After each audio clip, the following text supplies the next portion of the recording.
Hey guys, this is Matt with Defense Innovations. This is one of the custom builds we just got done.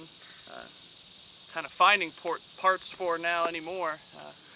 I'm sure there'll be a lot of people watching this video. Can't find parts, can't find certain guns, can't find ammo. Ammo's the big thing right now.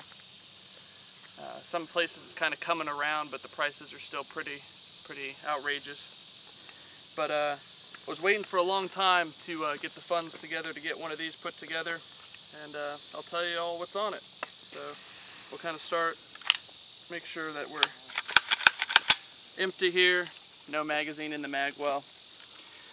Kind of as you can see here from a distance, it is a Spikes tactical lower. A lot of you know that I'm a Spikes guy, so I stick with their lowers. Don't necessarily use their uppers, not that you can really get them anymore. This is a semi-auto. Even though it's painted up full, it will not, you press on it.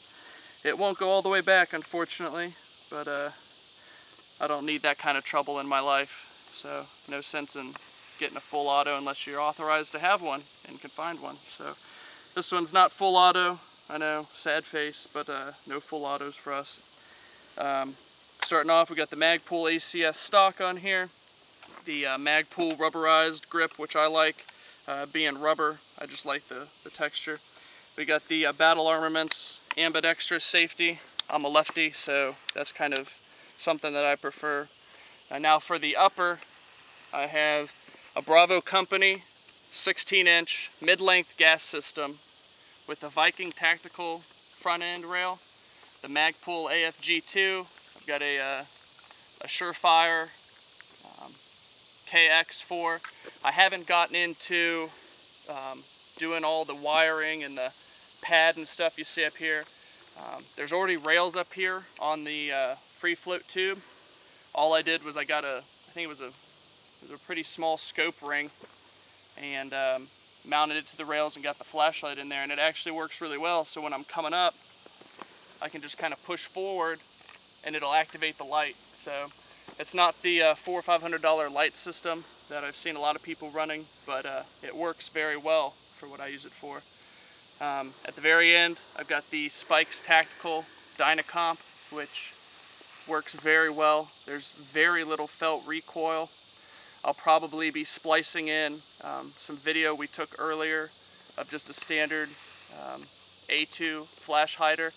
So I'll try to splice that video in here so you can see the muzzle rise differences. Okay, up to our sighting system. I always keep a set Magpul M-Bus sights on here. You never know when your optics are going to go down, so you might need to depend on the old school. On the top here, we've got an EOTech XPS 2-2, I believe.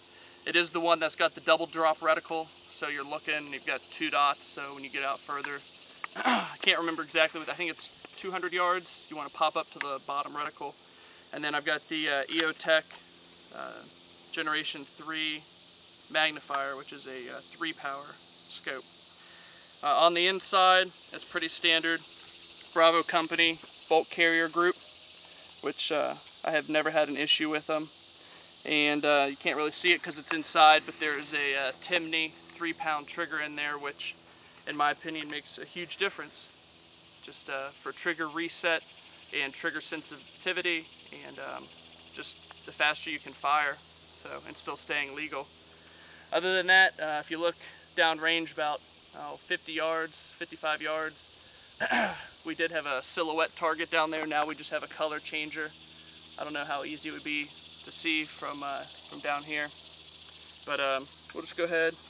Got some Magpul 10 rounders, which I like for target shooting. I do like the 30s and 40s, but for this purposes, it's a little bit easier. So let's see what we can do.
Alright, let's take a walk down range real quick and see what we hit.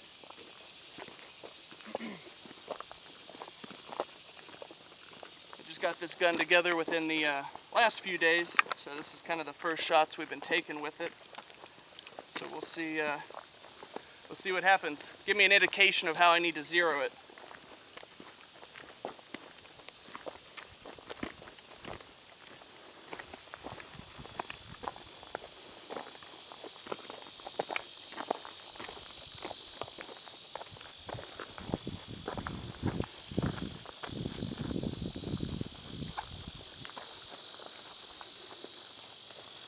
So I can say my first shot was up here, looking at how I was going to zero it. So I brought it down, and then my elevation and windage need adjustment here. So I'm going to go zero it, and we'll make a follow-up video. Hey there, this is a follow-up part to the video we just shot, and we followed up, kind of got our zeros. You can kind of see where the groupings were as we were zeroing in the rifle.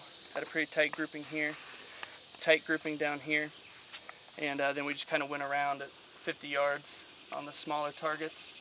So we're getting everything zeroed back in, and it's starting to look good. I'm a big proponent of Bravo Company and Spikes Tactical. They make some good rifles.